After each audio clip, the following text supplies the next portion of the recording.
Mais bonsoir alors. On recommence aujourd'hui. Bastien est absent mais avec un mot de sa maman, alors ça va. Et au fait, cette année, on va travailler, comme on l'avait dit l'année dernière, vraiment sur ce qu'on peut appeler les conditions de l'agir dans la complexité. C'est-à-dire, on a vu d'un point de vue anthropologique, philosophique, on a vu à quoi on appelait la complexité, pourquoi la complexité entraîne, penser la complexité, comprendre la complexité, pourquoi ça entraîne des problèmes liés à l'agir. Parce qu'on pourrait se dire, bon d'accord, si la complexité est assimilable à une complication, d'accord, ça veut dire que les mêmes sujets, pour dire comme ça, devraient tenir compte d'un certain niveau de complications pour agir. Or, nous, on essayait de montrer que non, que la complexité renvoie à un tout autre mode d'être pour lequel le même sujet de l'agir n'est pas pensable sous le même mode. Et que ça pose la question pas seulement de la complexité comme quelque chose d'extérieur, mais comme une réindividuation des sujets de l'agir, des entités, etc. etc. Bon. Alors, cette année, nous, on veut avancer. Après, l'année dernière, avec ce qu'elles étaient un tout petit peu les figures de l'agir, le retour de l'exil, c'est-à-dire les axes qu'on a fait l'année dernière, on veut avancer sur quelque chose qui est issu d'un travail qui a commencé il y a 2 ans avec des groupes, surtout en Amérique du Sud, qui s'est posé comme question, bon, mais quelles sont donc les conditions d'un agir? C'est-à-dire, qu'est-ce qu'on peut dire avec tout ça sur quelles seraient les conditions d'un agir? Ça, c'est pour dire en général. Alors, comme aujourd'hui, on est 12 octobre, vous savez qu'est-ce que c'est le 12 octobre? Alors, le 12 octobre, c'est le jour... Des filles. Hein? Des filles. Quoi? Des filles. Non, les jours 12 octobre, c'est les jours où commencent les désastres en Amérique latine, parce que c'est les jours où Christophe Colomb... Découvre non, nous on n'est pas découvre. On n'est pas découvre. Non, lui, de son point de vue. Oui. Non, lui, il n'a jamais su qu'il avait découvert. Oui, c'est vrai. Lui, il est mort sans savoir que c'était un autre continent. Tout à fait. Lui, il pensait qu'il avait montré que la Terre était ronde et qu'il était arrivé aux Andes. Oui. C'est plus tard, Américo Vespuccio, qui arrive à voir que c'était, qu'il y avait quelque chose d'autre.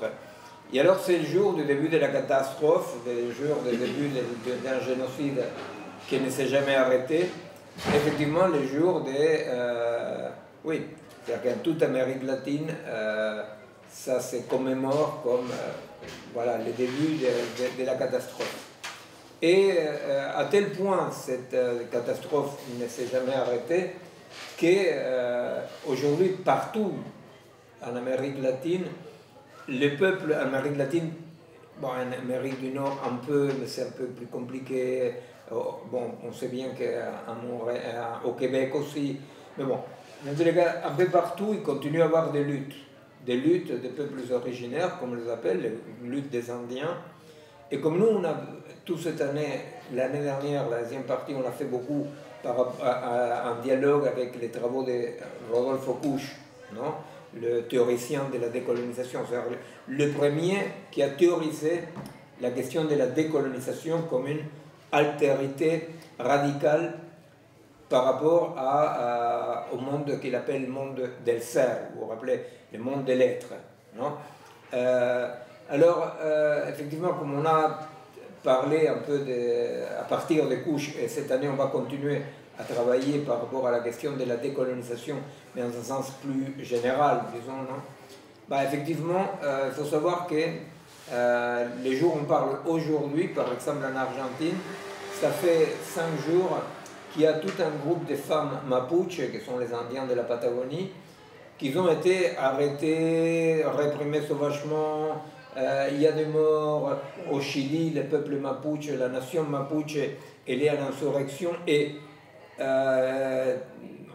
tout le monde s'est congratulé. Bon, il y a de quoi, de que la gauche ait gagné les élections au Chili, mais malheureusement, les jeunes présidents chiliens continuent la répression contre les Mapuches. C'est-à-dire qu'il y a quelque chose dans la radicalité décoloniale des peuples originaires qui ne s'articule pas avec, même avec un gouvernement progressiste, etc. etc. Alors donc, voilà, aujourd'hui c'est le 12 octobre, comme nous on va travailler autour des sujets décoloniaux. Pourquoi? On va travailler autour des sujets décoloniaux, comme on disait l'année dernière, parce qu'en fait, nous avons beaucoup étudié, développé le sujet de la crise de ce qu'on appelle la modernité, l'Occident, etc.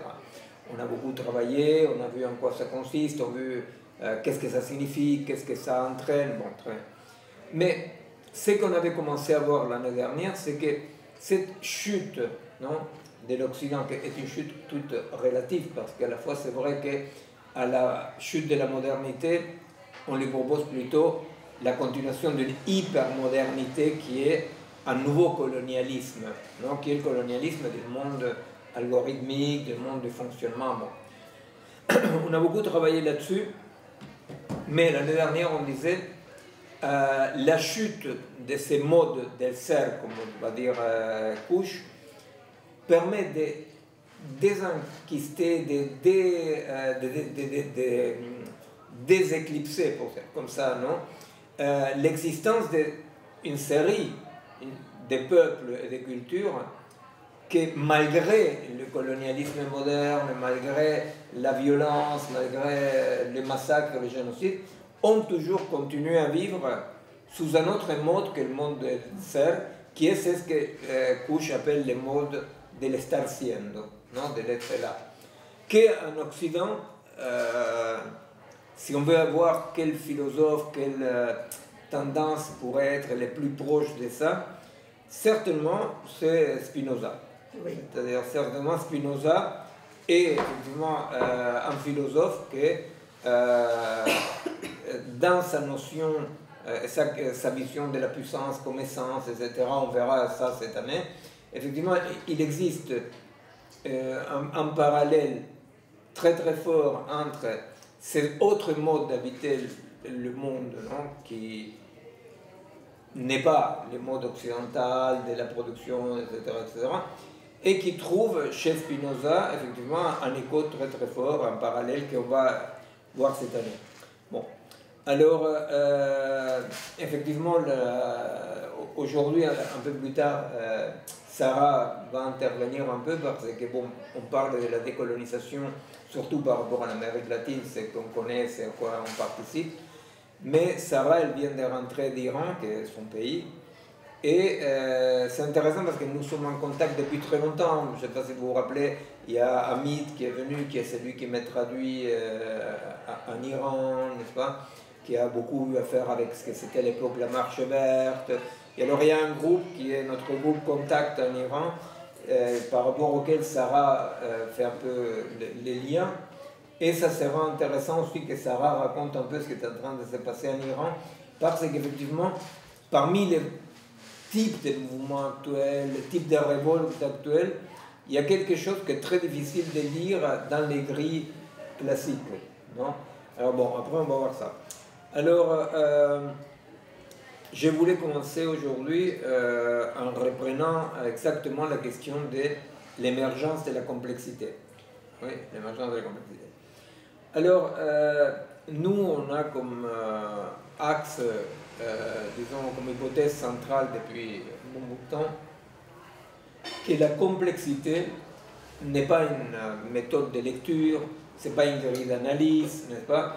La complexité, c'est pas une théorie. Nous nommons, quelqu'un peut la considérer une théorie, c'est pas que personne n'a le monopole, non?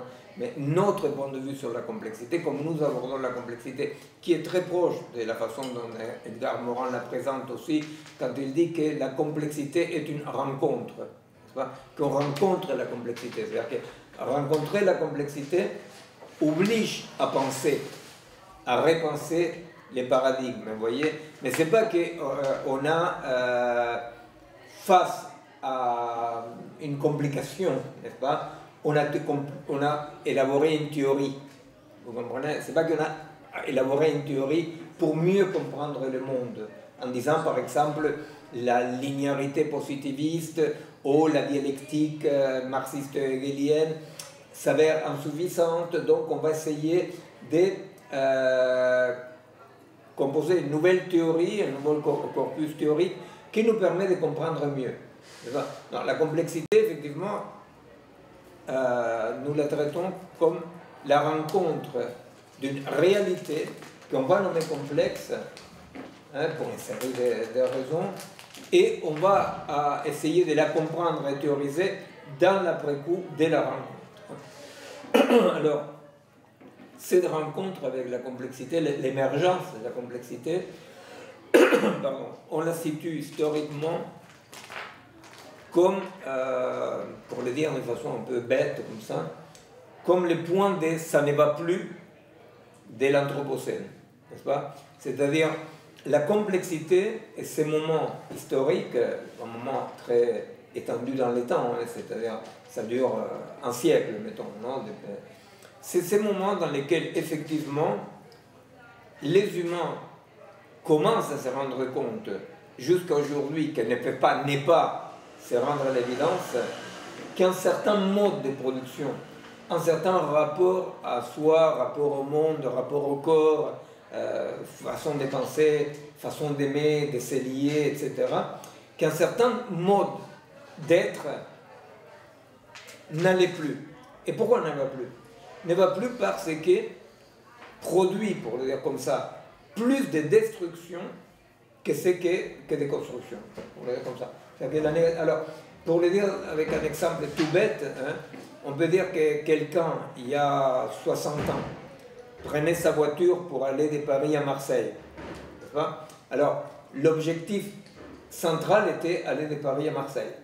Parallèlement, il y a 60 ans, peut-être il y avait quelques personnes qui se rendaient compte quand même que ça abîmait le paysage, que ça polluait, que ça évitait d'être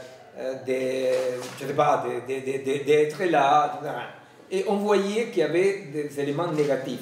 Vous voyez, c'est-à-dire que, pas tout le monde, non? Mais on peut dire qu'il y a 60 ans, c'est pas un exemple très chiadé aux scientifiques pour faire une idée, n'est-ce pas?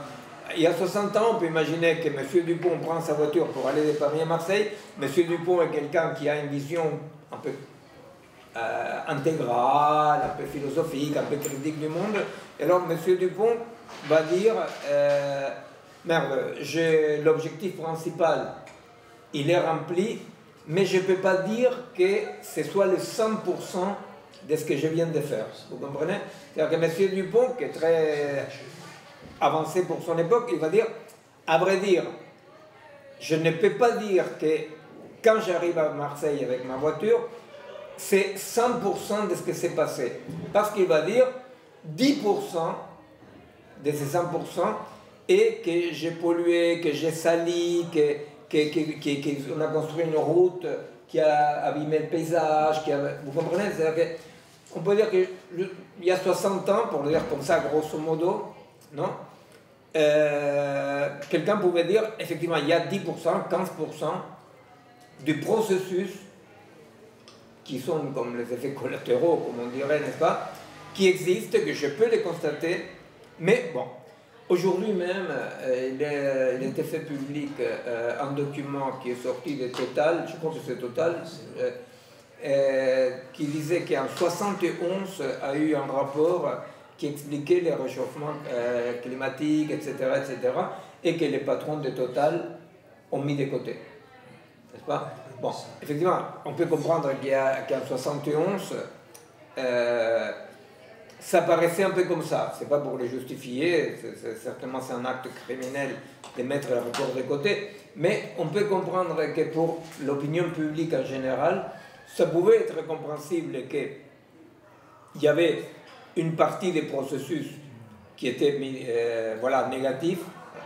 Et alors, ce qu'on peut dire, c'est qu'aujourd'hui, l'émergence de la complexité est quand tout à coup, quand je prends ma voiture pour aller de Paris à Marseille, eh bien, j'ai en tête, et d'ailleurs on m'informe en permanence, que du processus global aller de Paris à Marseille, disons que 30% des processus, c'est aller de Paris à Marseille, et 70% des processus est la destruction, la pollution, n'est-ce pas? C'est-à-dire que c'est cette inversion, bien entendu que je dis 70%, 30%, je dis c'est juste pour expliquer ce que je suis en train de dire. Effectivement, cette émergence de la complexité comme une expérience vécue, non? On peut la comprendre comme ça. On peut la comprendre comme ça, c'est-à-dire que tout à coup, aujourd'hui, même pour les gens qui prennent ça par-dessous la jambe pour se moquer, même la question un peu ridicule d'un petit geste pour la planète, là, quand même, c'est devenu une réalité expérimentable. Et même ceux qui se moquent, ils savent très bien que la pollution, l'intoxication, etc., la destruction, c'est-à-dire que... Et cet été, en Europe, s'il restait quand même beaucoup de gens qui les prenaient par-dessous la jambe, tout à coup, la sécheresse en Bretagne, n'est-ce pas? Donc, il y a quelque chose qui devient évident. Qu'est-ce qui devient évident? Ça, il devient évident que si on continue à agir comme dans la modernité, c'est-à-dire je vais du point A au point B, non? Tout à coup, si je prends les processus dans une certaine contextualisation, non? Eh bien, je me dis, dans les contextes, effectivement, arriver du point A au point B devient minoritaire, largement minoritaire, par rapport à ce que ça produit. N'est-ce pas? C'est-à-dire, on sait aujourd'hui que, par exemple, continuer à prendre l'avion, continuer, je ne sais pas, le tourisme de masse, par exemple. Qui aurait envie de dire, dans tous les cas parmi nous, non? Qui aurait envie de dire, il faut abolir le tourisme de masse, il faut revenir à des aristocrates qui se baladent, voyez, en calèche. C'est difficile, n'est-ce pas? Sauf que, tout à coup, le tourisme qui était, je vais à la plage, ou je vais connaître un pays, n'est-ce pas? C'est donc objectif A, B. Eh bien, aujourd'hui, tout le monde se rend compte que quand je fais du tourisme, quand je contextualise mon action, je me rends compte que faire du tourisme, la destruction dépasse largement l'objectif escompté. Alors, la complexité, c'est ça, pour nous. Vous comprenez, la matérialité de la complexité, est effectivement le fait que tout à coup, on ne peut plus ignorer la contextualisation négative des processus linéaires. L'exemple des antibiotiques qu'on donnait la dernière séance de l'année dernière, c'est clair.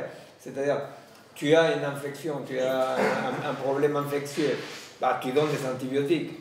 Sauf que tu sais très bien que tu donnes des antibiotiques et que l'effet pour ton patient ou pour toi, que tu ne vas pas clamser ou qu'on ne va pas t'amputer une jambe, c'est parfait, cet effet continue à exister.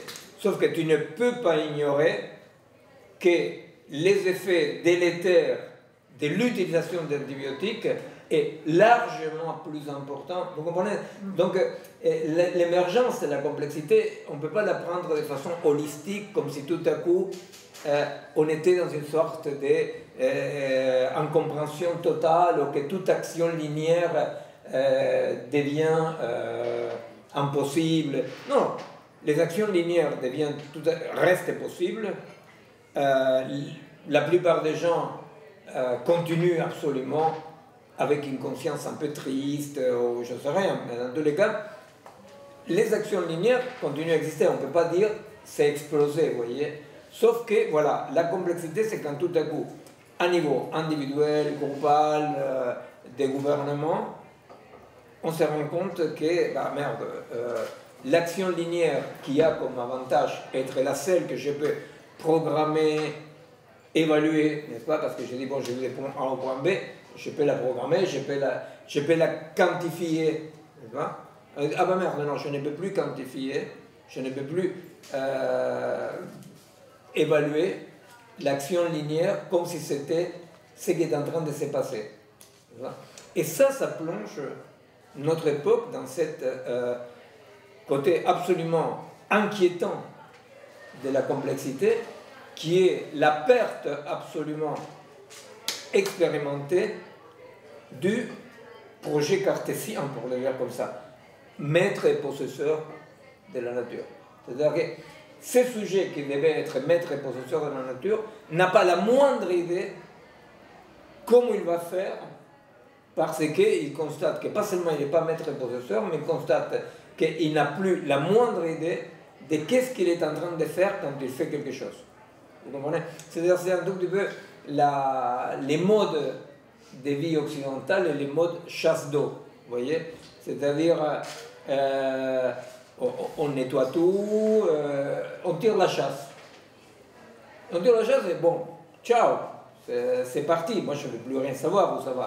Je tire la chasse, c'est-à-dire que la bagnole qui ne marche plus, les piles non recyclables, je ne sais rien tout, vous voyez. Je tire la chasse. Et tout à coup, les gens se disent non, je ne veux plus tirer la chasse. Et très concrètement, parce que la guerre actuelle abonde d'eau, hein, mais la vérité c'est que les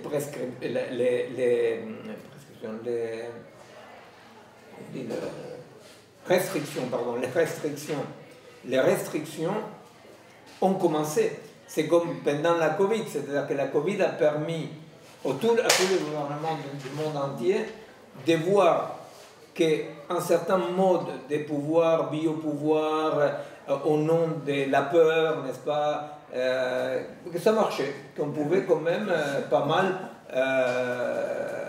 discipliner les populations d'une certaine façon. Bon, la guerre actuelle, effectivement, ça pose des problèmes par rapport à l'énergie, le gaz, tout ce qu'on veut. Mais à la fois, les restrictions relèvent de quelque chose de beaucoup plus profond et massif, que inévitablement, guerre ou pas guerre, il y aura des restrictions. Voyez. Et alors donc, la société chasse d'eau, hein, la société j'ai mon projet, je réalise mon projet, n'est plus viable. N'est plus viable. Et ça, c'est la complexité. Alors, qu'est-ce qui se passe? Si on fait un petit, je sais pas, schéma un peu simpliste, non? Pour essayer de comprendre un petit peu ces changements-là et vers où on va par rapport justement à cet agir dans la complexité. Hein? On peut dire que on va mettre ça c'est un bateau, non? Un bateau. Alors le bateau est dans le point A, il va aller au point B. Bien. Dans la modernité, dans ce qu'on appelle la modernité, à l'époque de l'homme, ou le sel, comme on dit l'un et l'autre, je vais du point A au point B. Et mon seul problème, c'est comment je peux arriver le plus rapidement, avec un bateau le plus grand, n'est-ce pas, du point A au point B. Alors, non pas que je ne tienne pas compte des marées, des, je sais rien, vous voyez, des rochers, non pas que je ne tienne pas compte de donc, tous les vecteurs qui interviennent pour m'emmerder pour aller du point A au point B. Non, je tiens compte de tous les vecteurs, bien entendu. Et plus de vecteurs je tiens compte, plus vite je vais du point A au point B. La complexité est ce moment dans lequel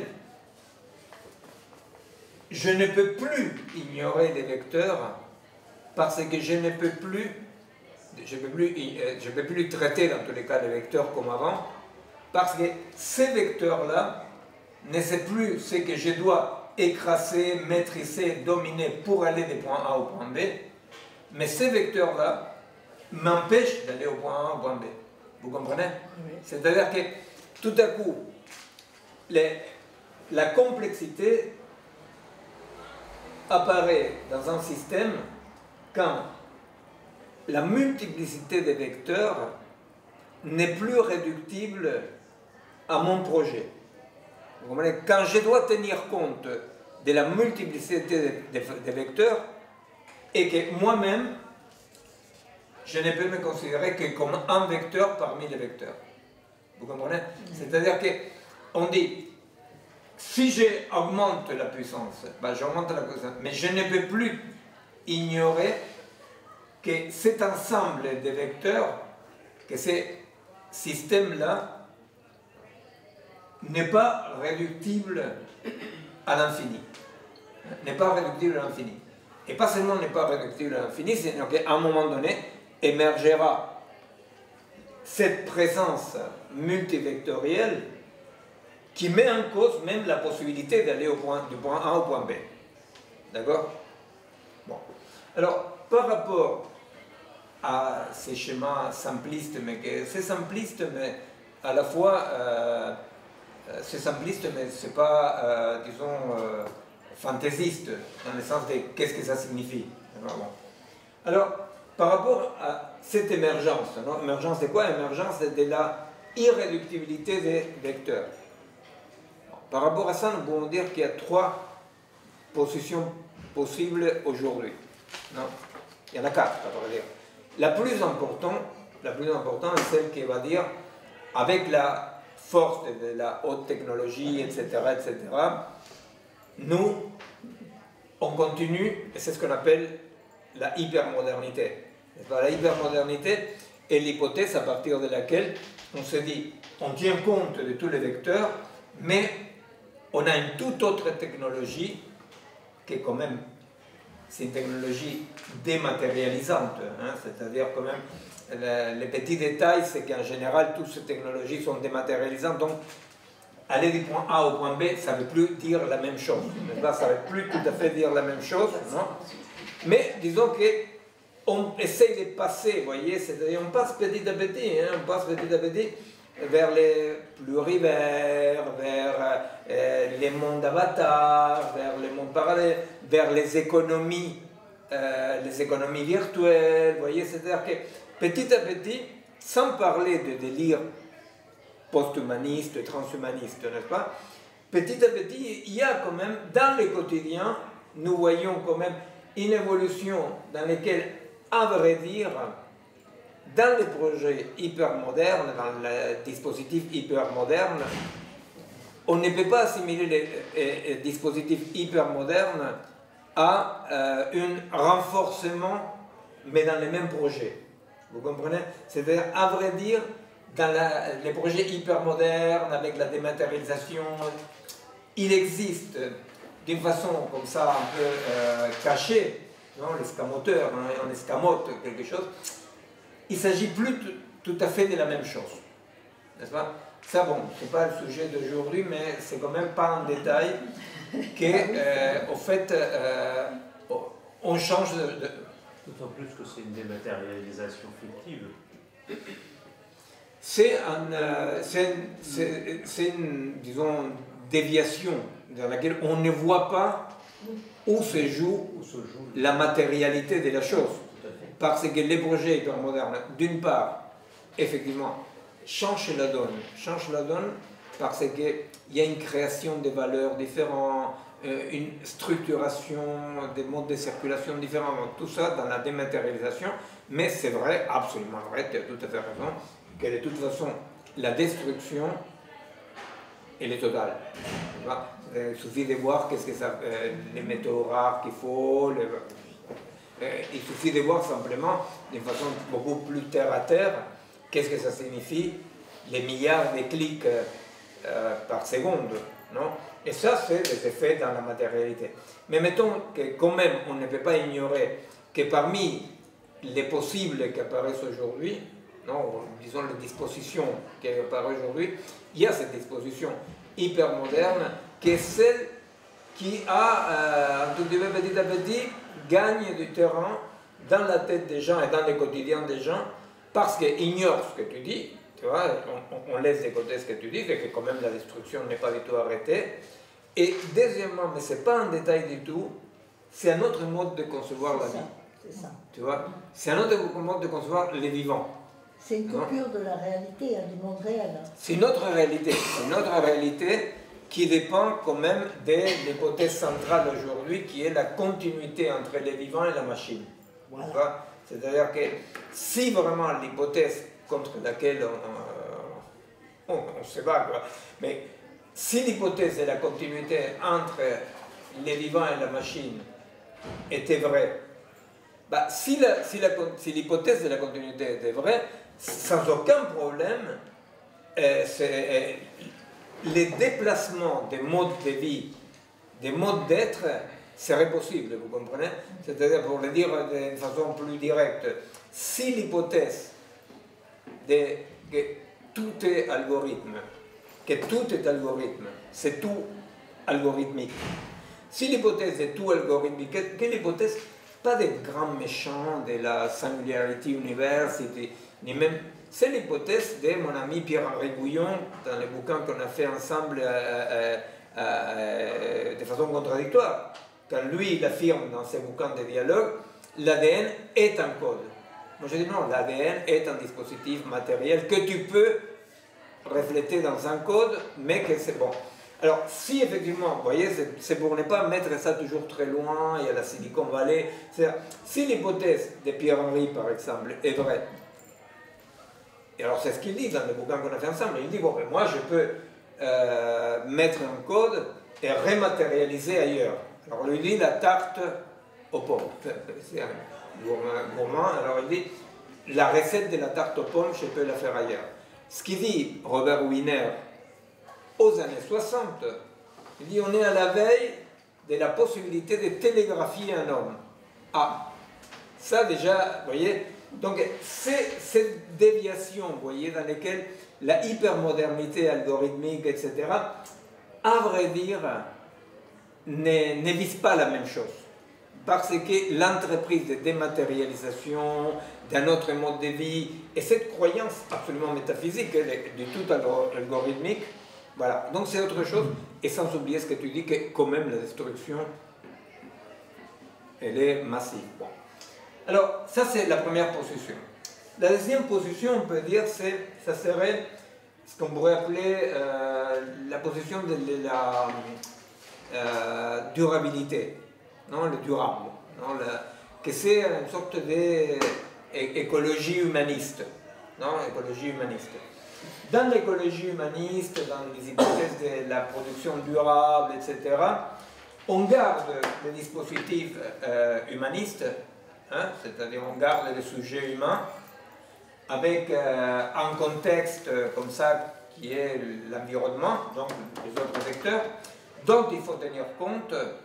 Et on étudie très clairement les autres vecteurs et on dit pour continuer à produire, pour continuer à vivre, pour continuer à alimenter les gens, etc., il faut trouver des dispositifs durables. Les dispositifs durables, donc, gardent les mêmes sujets, gardent les mêmes objectifs, simplement qui va dire attention, pour aller de A à B, je dois profondément tenir compte et respecter les vecteurs. Les vecteurs. Ça serait un tout petit peu la position écologiste, humaniste de la durabilité.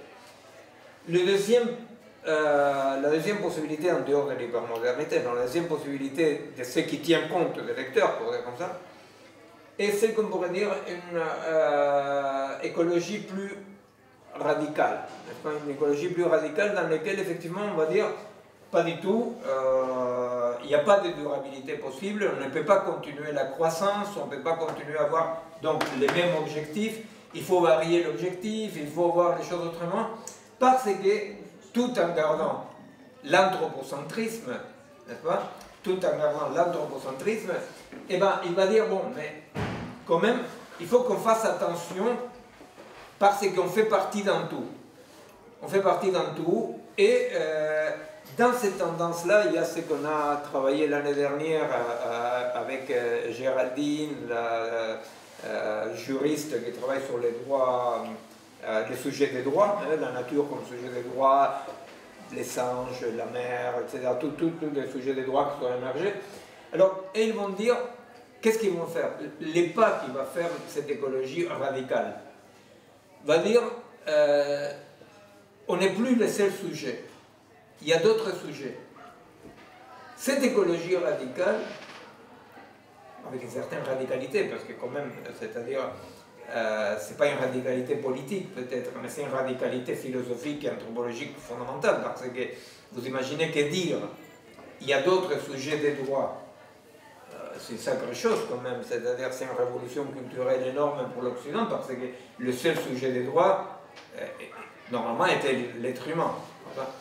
Alors, eux, donc, ils vont dire, on garde une vision anthropocentrique, simplement, il y a d'autres sujets, c'est-à-dire on n'est pas seul. On n'est pas seul, et ils vont critiquer la durabilité parce qu'ils vont dire, attention, attention, parce que justement, ce sont des sujets des droits, il ne s'agit pas juste de penser à la durabilité pour l'humanité. Il s'agit quand même de respecter les autres vecteurs. Ce respect aux autres vecteurs est très compliqué, à vrai dire, très très compliqué, comme on l'a vu avec Géraldine l'année dernière. Très compliqué parce que ça part de l'hypothèse de qu'on doit tenir compte du bien-être des autres vecteurs. Et c'est très très compliqué parce que moi j'ai vu des jugements qui ont été faits par rapport à une île, par exemple. Bon, la fameuse historique, c'est les Guénons de l'Argentine qui était nommé personne juridique, sujet des droits. Mais il y a d'autres sujets des droits comme ça qui émergent. C'est très compliqué parce qu'on va dire, par exemple, qu'est-ce que c'est le bien-être d'un fleuve? Qu'est-ce que c'est le bien-être d'un fleuve? Même par rapport aux Guénons, on peut dire oui, mais les Guénons, quoi, le bien-être, c'est quoi? Qu'ils soient dans la nature, qu'on n'emprisonne pas, vous voyez, c'est pas très évident de définir de façon excentrée, de s'excentrer de l'anthropocentrisme. Il est très très compliqué de parler du bien-être d'autres sujets de droit, n'est-ce pas? Alors, mais disons que ça, c'est la position la plus extrême qui existe en Occident. La position la plus radicale qui existe en Occident, c'est donc la deuxième position, c'est pas la durabilité, c'est une écologie radicale qui critique la croissance, etc. Et que surtout, c'est ça la révolution anthropologique importante, il va dire les autres vecteurs sont des sujets des droits comme nous. Les complications sont énormes, vous imaginez, c'est-à-dire effectivement, le Guénon n'est pas venu au tribunal, vous imaginez, les fleuves ne vont pas venir au tribunal. Alors c'est vrai qu'on peut dire, c'est pas un problème indépassable. Pourquoi? Parce qu'un handicapé mental, par exemple, ne va pas venir au tribunal, c'est quelqu'un qui les représente, et qu'après tout, l'handicapé mental, il est quand même un sujet de droit, il reste une personne juridique, mais quand même il y a quelqu'un qui le représente. Vous voyez, donc la question de représenter quelqu'un dont on n'a pas une manifestation symbolique dite de ce qui est son bien-être, c'est pas un problème. C'est pas un problème. Le problème, c'est quand même que, bon, il reste toujours l'idée de que tout ce qu'on peut donner, c'est pour ça que c'est une limite occidentale, c'est une limite coloniale pour dire comme ça, tout ce qu'on peut considérer comme maximum des maximums, c'est que l'autre est comme un humain. Que l'autre, vous voyez, c'est le cadeau que je devais te faire le maximum, c'est tu es comme moi.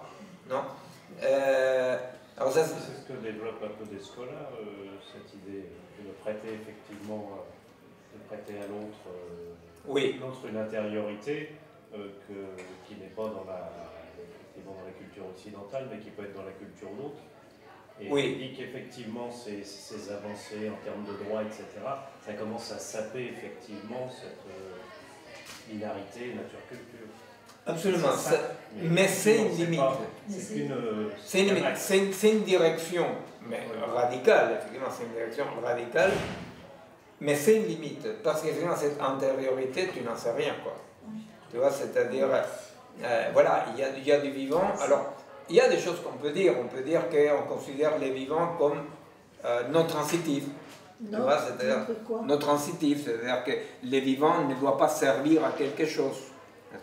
On a des éléments qu'on peut se mettre d'accord pour dire qu'est-ce qu'est un vivant. Alors effectivement, un vivant n'est pas transitif, alors bon, déjà ça limite certaines pratiques, on peut, mais c'est quand même une limite occidentale, une limite del ser colonial, pour le dire avec les mots, voilà.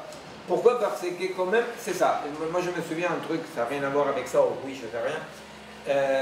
À l'époque de l'apartheid en Afrique du Sud, il devait arriver pour installer une usine Toyota, un groupe de Japonais. Et alors dans les passeports, dans les visas, ils mettaient non, noir, métis, hindou, blanc. Non? Et alors, comme ils venaient, ils avaient appelé, l'Afrique du Sud était très intéressée qu'ils viennent, qu'est-ce qu'ils ont fait? Ils ont dit non, on va les honorer, on va les mettre, poum, blanc. Et la délégation japonaise s'est tirée, vexée parce qu'il est traité des blancs. Alors c'est quand la connerie rencontre la connerie, non? C'est-à-dire, voilà, voir qui est plus con. Mais c'est intéressant parce que finalement, dans les sujets des droits, avec la meilleure bonne intention du monde, il y a quand même cette idée de je te donne le maximum de dignité que je peux te donner, je te nomme comme moi. Comme moi. C'est comme moi est compliqué. Il y a toutes les complications de l'humanisme. Toutes les complications de l'humanisme. Pourquoi? Parce que l'humanisme de Fray Bartolomé de las Casas, non? C'est les Indiens, vous êtes des humains, mais des humains à l'humanité non accomplie.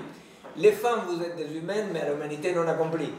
Vous comprenez? Alors donc, dans cette limite, c'est une vraie frontière.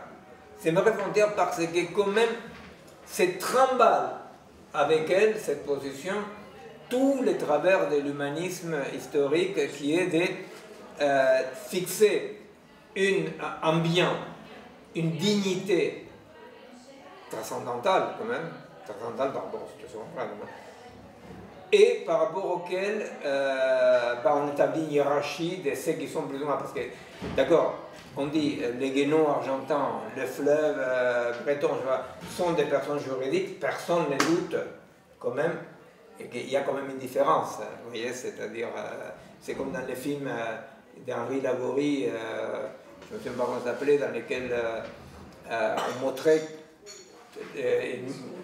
Mon oncle d'Amérique s'appelait, Mon oncle d'Amérique, c'est tout un film dans lequel on met dans les mêmes situations, des êtres humains et des rats. Non? Et on montre que finalement c'est la même chose. Non? Et alors, la même chose, c'est bon, mais Henri, on attend la suite. Comment la suite? On dit, oui, mais on attend le film des rats pour dire qu'est-ce qu'il en pense. Vous comprenez? C'est-à-dire quand même que quand on donne, quand on octroie, bah, il y a quelque chose que de l'autre côté, vous voyez, ça fonctionne. Et alors, l'autre position, effectivement, l'autre position, c'est la position de l'estar siendo, la position des peuples originaires de l'Amérique, pour ce que je connais directement, certainement en Afrique, certainement dans certains pays d'Asie encore, ça existe, qui sont des peuples qui déjà, parce qu'il ne suffit pas de parler de la modernité et du colonialisme, non?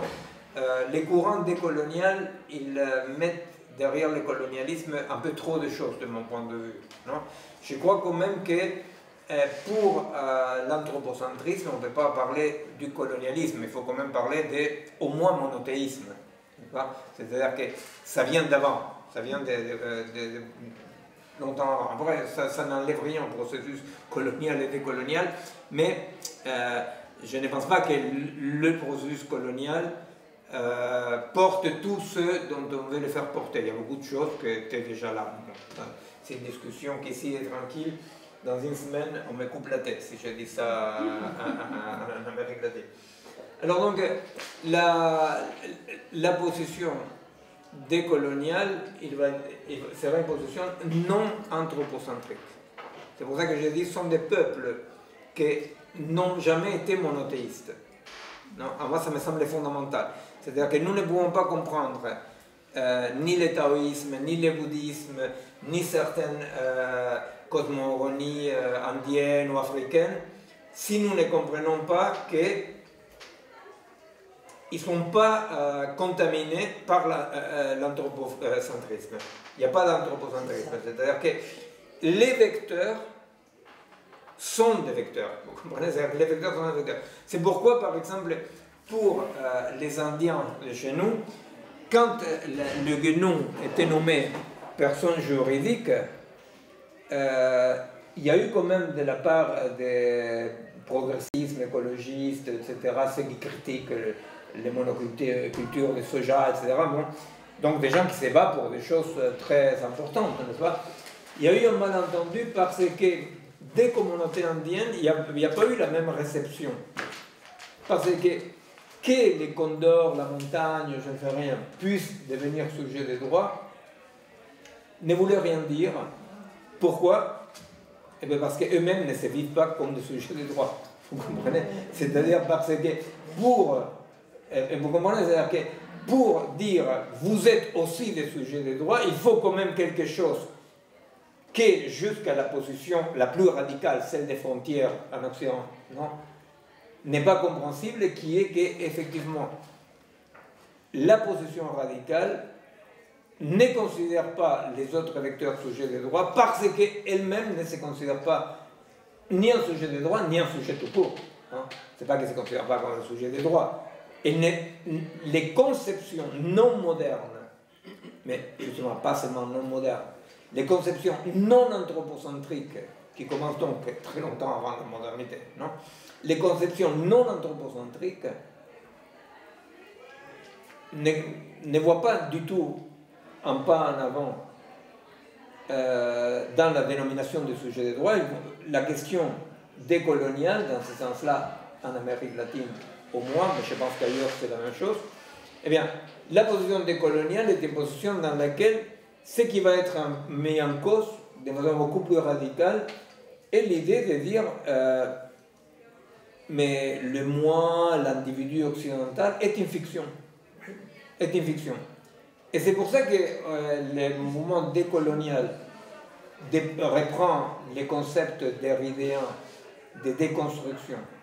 Non, après, ce n'est pas Derrida, hein, mais c'est, disons, les concepts. Non, les concepts de déconstruction, pourquoi? Parce qu'effectivement, les mouvements qui va faire Couche et les autres décolonisateurs, mais commençons par Couche, par exemple, et les femmes de la théorie de genre aussi vont le faire plus tard, quelques décennies plus tard, eh bien, c'est un mouvement de déconstruction dans lequel ils vont dire, mais finalement, la race, la nation, mais surtout l'individu comme être à part, libre, arbitre, patatim, patatam, est une construction. Est une construction. Et alors c'est là où il y a le premier grand parallèle, boum, comme ça, avec Spinoza, parce que Spinoza va dire l'individu n'est pas une substance.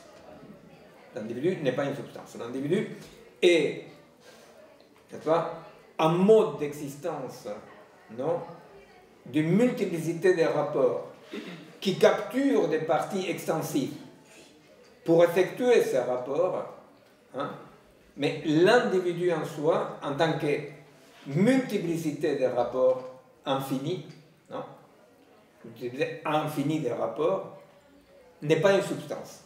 Vous comprenez?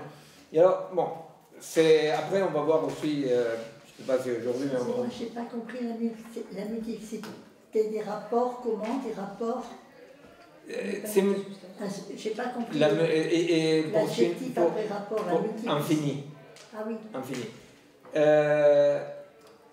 La conception de l'individu, mais de tout, hein, la table, les chiens, l'ampoule, non, la conception des entités, des étangs, pour dire comme ça, la conception des étangs comme un ensemble des rapports, un ensemble infini des rapports, qui capture ce qu'on appelait les parties extensives, c'est-à-dire capture des parties simples, hein, pour actualiser ces rapports. Vous comprenez? Il y a une différence chez Spinoza, très importante qu'il faut comprendre, non, entre ce qu'on appelle la partie intensive, c'est-à-dire l'ordre à travers lequel s'organise organiquement, non, organiquement, donc, comme dirait Kant, pour et par, chaque partie est pour et par.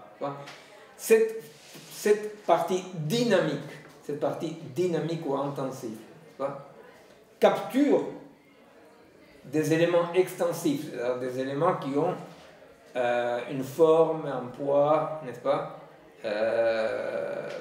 une masse, pour le dire comme ça, n'est-ce pas, capture d'éléments extensives pour effectuer ces rapports. Mais attention, parce que chez Spinoza, il n'y a pas de séparation, il n'y a pas, la partie intensive ne peut pas exister en dehors de l'actualisation de ces rapports. Bon, pourquoi est-ce que je fais cette petite parenthèse? Parce que la conception spinoziste, qui après sera la conception du physicien Mach, Mach, le physicien, pour lui, il n'y a pas de pôle, il n'y a que des rapports. Et ce qu'on appelle les pôles entre deux rapports, je veux dire, n'est-ce pas? Ce qu'on appelle des pôles, ce qu'on appelle des entités individuées, pour parler comme ça, les entités individuées, ce sont des nœuds des liens, des ensembles de rapports effectués, donc existants réellement. Et Mach, le physicien Mach, il va développer ça, c'est très très intéressant, et c'est du Spinoza pur, c'est Spinoza pur. Dès mon souvenir, j'ai étudié Mach, il ne cite pas Spinoza. D'ailleurs, c'est très intéressant parce qu'il arrive par un tout autre biais, qui est le biais de la révolution quantique, n'est-ce pas, de la mise en cause de l'unité matérielle comme quelque chose qui existerait, vous voyez, en soi et pour soi. Non? Il va dire non, c'est des rapports. Tout ce qui existe, c'est des rapports. Et même il y a un bouquin que Lénine va écrire contre Mach, non? Parce que il y a un révolutionnaire russe, ami de Lénine, comme camarade de Lénine, Bulganov, qui écrit un bouquin, voilà, en se basant sur Mach. Il va dire, soyons matérialistes, reconnaissons que le monde est composé de rapports agencés. Donc, effectivement, le monde n'existait pas indépendamment de moi. Et alors Lénine va faire un bouquin qui est une merveille de dualisme métaphysique, non? Qui va dire, mais pas du tout, le monde existe en dehors de nous. Et bien entendu, Mach ne va pas dire autre chose, tout le monde est d'accord que le monde existe en dehors de ce qu'on appelle nous. Il y a un monde. Sauf que à ce monde-là, nous participons. Vous comprenez? C'est-à-dire que ce monde-là nous inclut en tant que partie extensive agencée avec des rapports. Alors, Mach va dire, tous sont des rapports. Bon. Alors, dans les cosmogonies indiennes, dans toutes les cosmogonies indiennes, que ce soit par animisme, par totémisme, par analogisme, qui sont celles que Descola va définir, n'est-ce pas? Eh bien, nous voyons effectivement comment la non-substantialité de l'individu correspond à une non-substantialité aussi des objets du monde. C'est-à-dire que les objets du monde, ce sont des combinaisons que nous on dirait des rapports, mais qui peuvent s'articuler tout autrement. Vous voyez?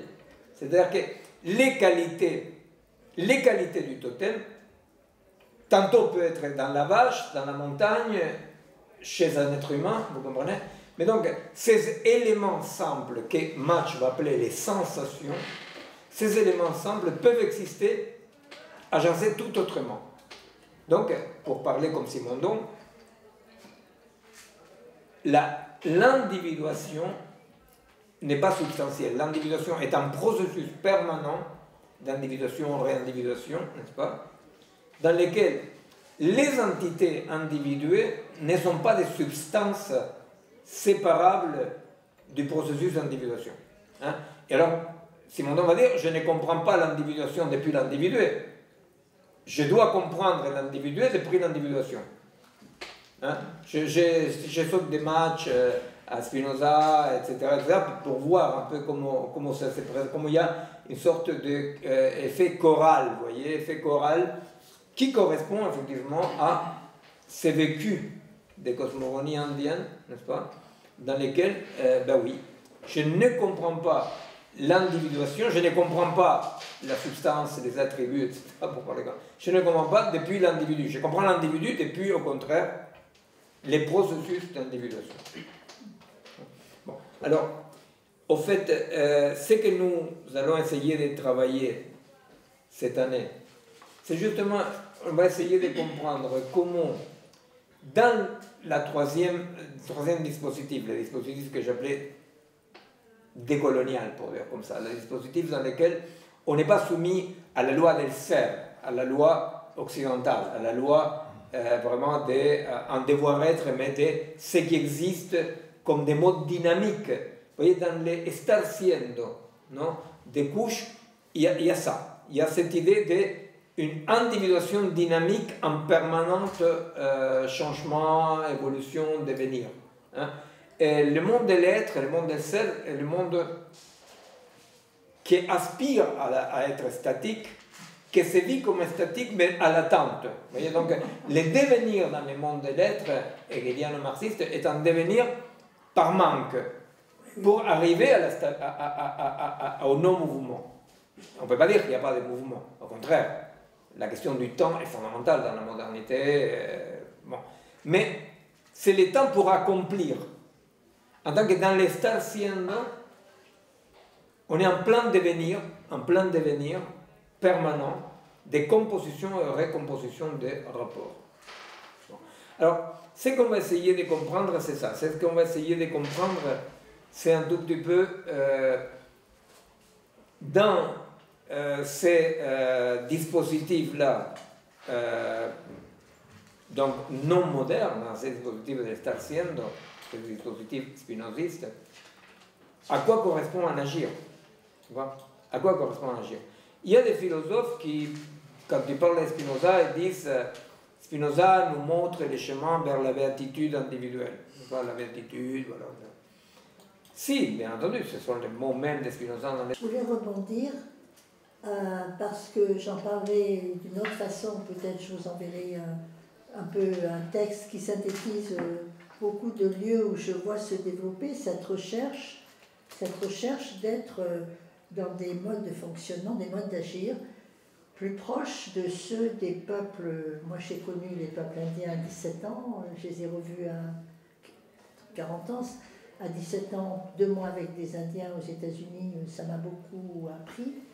J'ai connu aussi des peuples berbères, j'ai connu des peuples africains, j'ai connu des peuples qui vivaient sans État et sans... Voilà.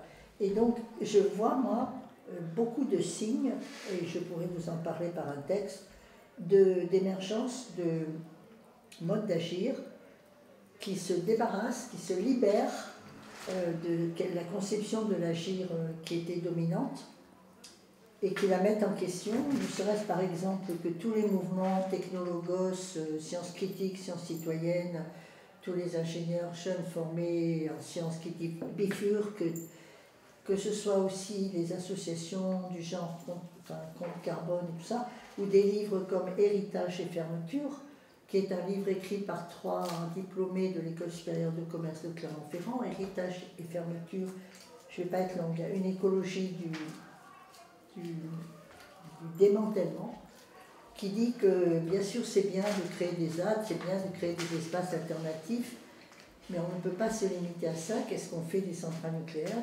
des terres, dans mon Auvergne natale, mais bien pire aux Antilles, qui sont empoisonnées par les pesticides pour des siècles?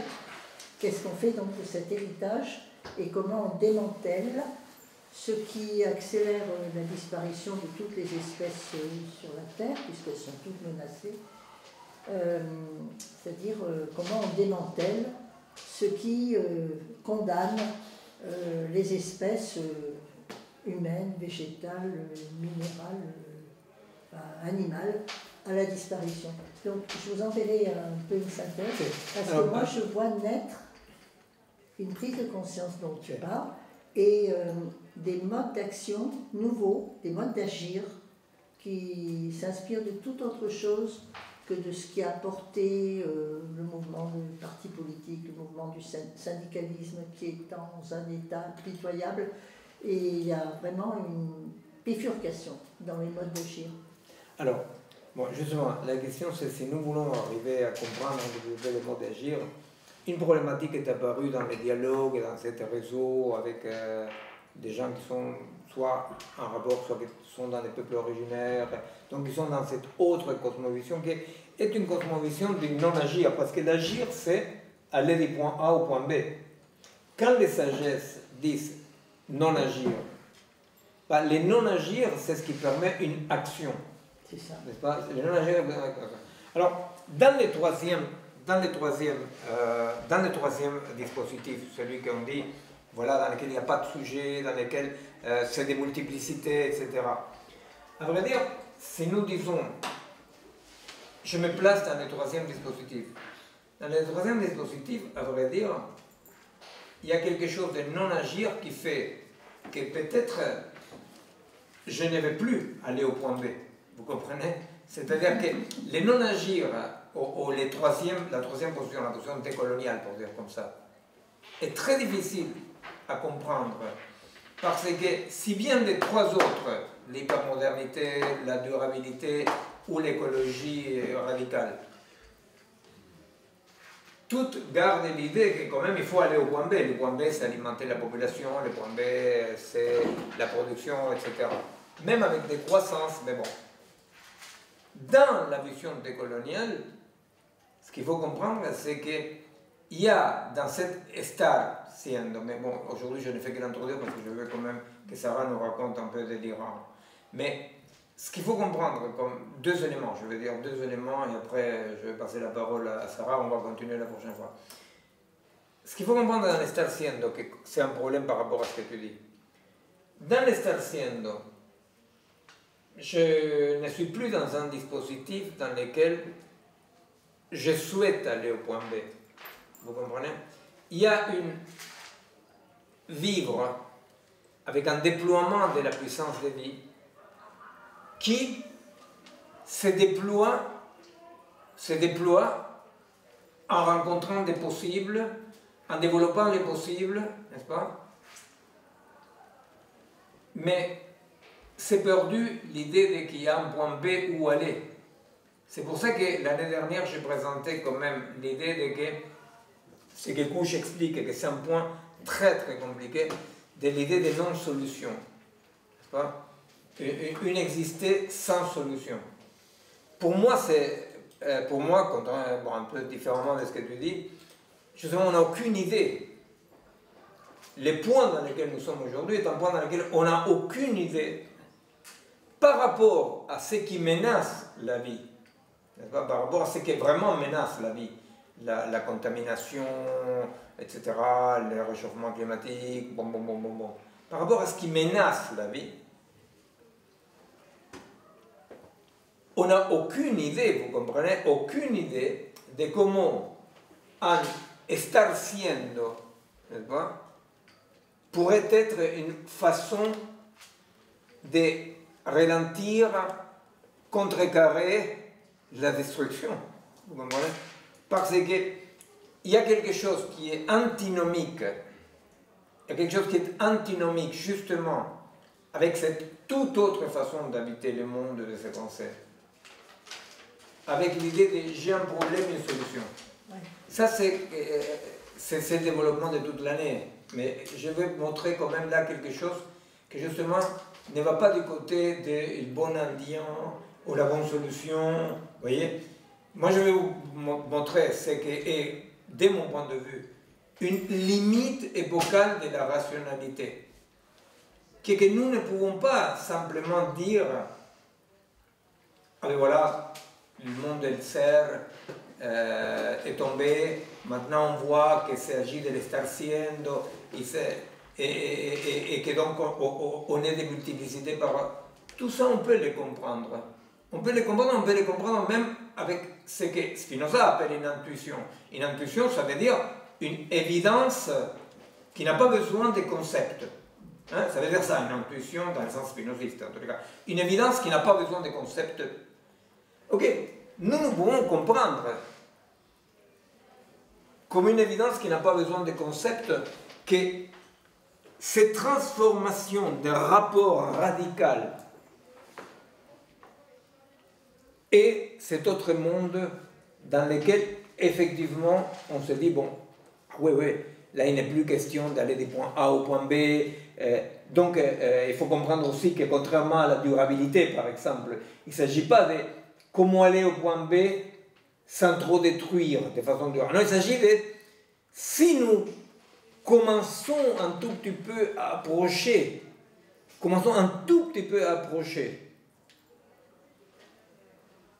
ce dispositif, non, ce paradigme, cette cosmovision. Eh bien, la première chose que nous commençons à voir, c'est que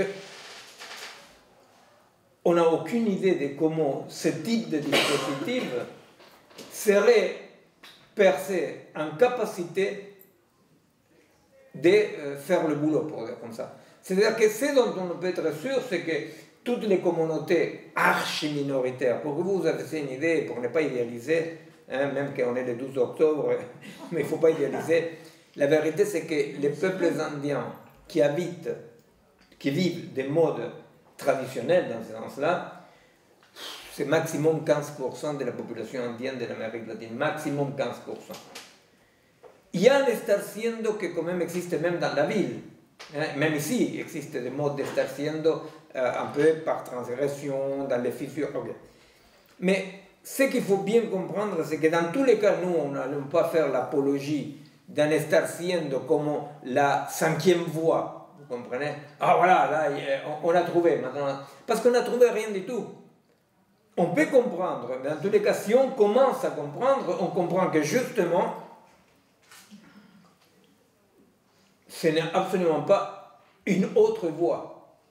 Vous voyez? C'est pas, ah, là on a une voie.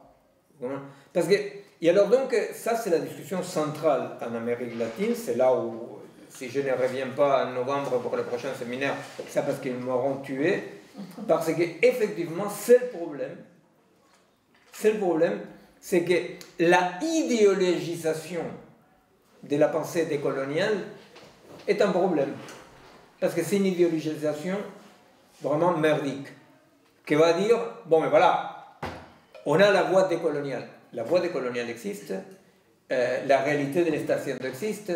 Simplement, c'est que nous, d'une façon prudente, on a nommé, dans cette sorte de réseau de coordination, on a nommé qu'est-ce que serait une contre-offensive dans l'estar siendo.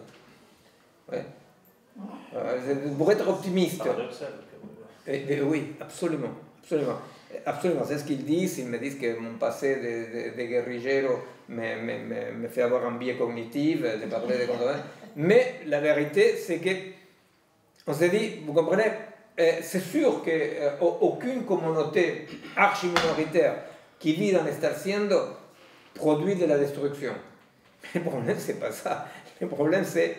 Vous voyez, parce qu'en face, il y a l'armée, la macroéconomie, la finance, et en face, il y a, je ne sais pas, au moins parmi les individus qui habitent la planète, 6 milliards qui sont tout à fait d'accord avec la vie individuelle et que tout ce qu'ils veulent, vous comprenez? Alors, toute idéalisation, tout soulagement rapide, ça serait très malvenu parce qu'il ne s'agit pas de trouver des modes anxiolytiques, non, il s'agit quand même de comprendre. Et alors, dans une fidélité spinoziste, on dit comprendre permet d'augmenter les passions joyeuses et permet d'aller vers les affects d'agir. Bon, Inch'Allah. Mais nous, on va travailler cette année dans ce sens-là, vous comprenez, on ne va pas dire, on ne va pas essayer de se vendre à soi-même, et voilà. Et pourtant, on travaillera dans ce sens-là. Alors, pour cela, dernier mot, c'est effectivement la rationalité doit être mise. Doit être Mise. Non, mixte, non, je m'en fous de ça. Mise à l'épreuve de ce que nous avons tout le temps droit de dire, mais pas du tout. Vous voyez, c'est-à-dire, vous prenez l'éthique de Spinoza, hein? Et vous comprenez l'éthique de Spinoza, vous comprenez... Et nous devons toujours garder cette puissance et cette possibilité de qu'on peut dire très bien, mais pas du tout. Vous comprenez? Il y a quelque chose par rapport à l'excès de rationalité qu'il faut pouvoir quand même... Alors Spinoza, il ouvre la porte à ça parce que le premier genre ne disparaît pas, mais quand même, il y a une hiérarchie. Il dit que non, mais il y a une hiérarchie quand même.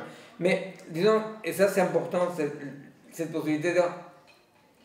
On finit d'expliquer tout, on a tout compris, et on dit, oui, mais pas du tout. Mais pas du tout, ça va. Et il y a, pour vous montrer ça, il y a une... je suis un peu irrévérent, mais bon. Il y a en YouTube une conférence de Badiou qui est un tout petit peu comique, non? Dans laquelle il aborde l'éthique. C'est très drôle, il faut la voir, parce que si j'ai déjà l'éthique de Spinoza, et quand même d'une rationalité costaud, ce qui fait Badiou, c'est un rationalisme extrême, la mathématisation de l'éthique.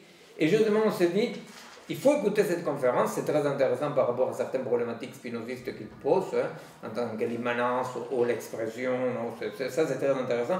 Mais surtout, il faut écouter pour dire, et pas du tout. Vous comprenez? Face à une telle explication, il y a un geste décolonial qui dit, et pas du tout. Voilà. Alors, le dernier point, c'est qu'effectivement, les modes, et que c'est là où je passe la parole à Sarah, les modes d'agir aujourd'hui s'expriment, et nous devons vraiment faire très attention à ça, les modes d'agir qui ont une certaine nouveauté s'expriment tous parce qu'on pourrait dire une assumption des moments de la négativité. Vous voyez? De la négativité. C'est pour ça que j'ai fait des liens. Non? Mais non. Elle veut dire, très bien, mais non.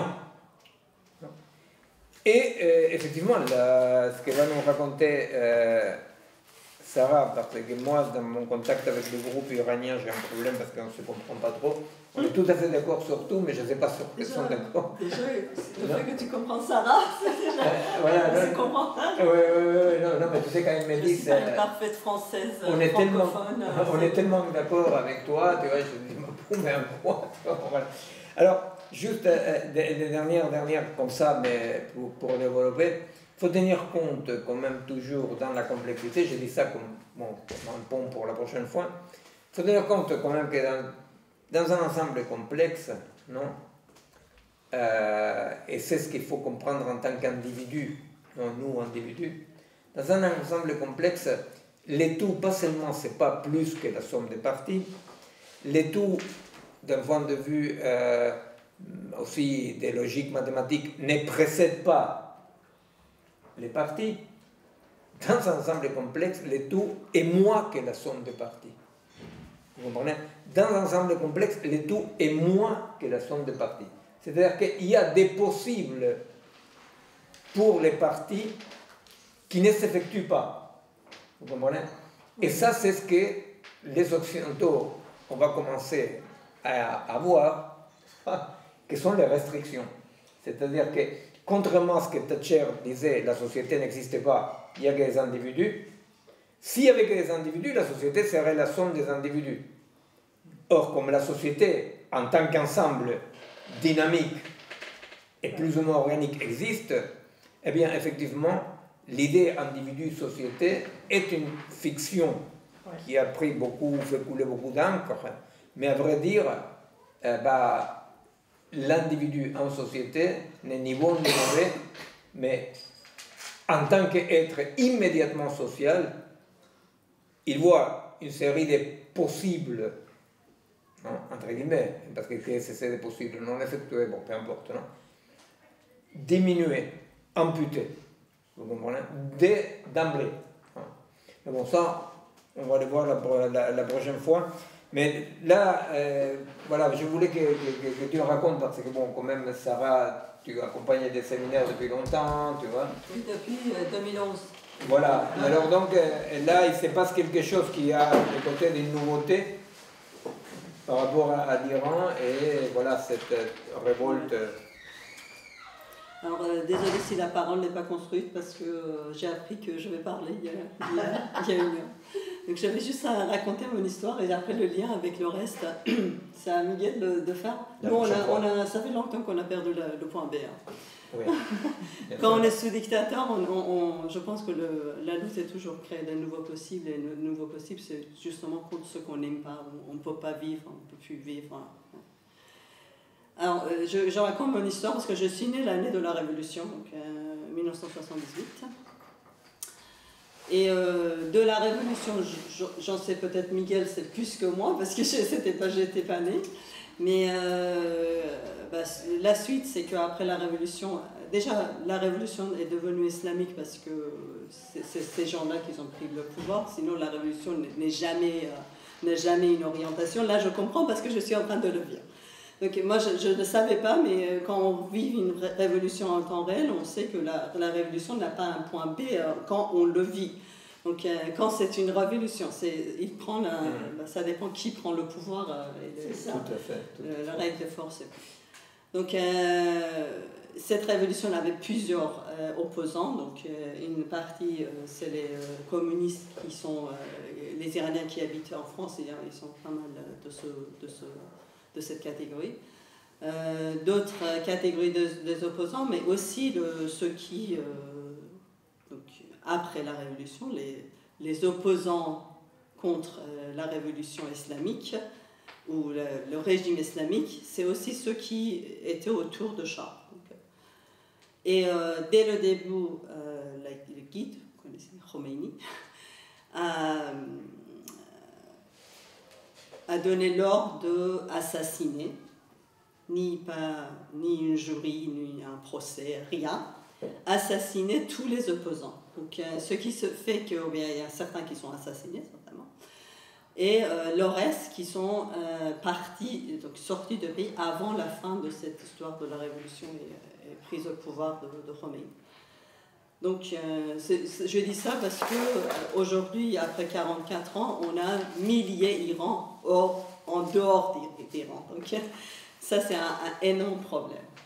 Un énorme problème, ça veut dire que c'est un problématique à réfléchir là-dessous. On a des Iraniens aux États-Unis. Moi, personnellement, je ne peux pas exactement dire que je connais ces gens-là. Ça veut dire qu'on n'a même pas... voilà, on est des étrangers chez soi, on peut dire. Voilà. Voilà, ça c'est la partie des Iraniens qui sont partis de pays dès la Révolution. Après, on avait la Révolution, tout de suite, on avait certainement les lois islamiques, porte-voile. Moi, la première fois après, porte-voile, on l'a, mais pour les filles, normalement, c'est à partir de l'âge de 9 ans. Mais pour certains cas, par exemple les piscines extérieures, c'était interdit aux filles, même les petites. Et moi, la première fois, je ne l'oublie pas, parce que je n'ai jamais quitté la piscine dans ma vie, c'est un truc comme... c'est mon combat. Dans la résidence, on avait une piscine olympique, et c'était une énorme piscine moi, j'ai commencé à l'âge de 4 ans à aller dans cette piscine, mais de façon illégale. Donc, je mettais des maillots des garçons. On était quelques-uns des filles qu'on faisait ça, et on avait des prénoms de garçons, donc on s'appelait avec prénoms de garçons.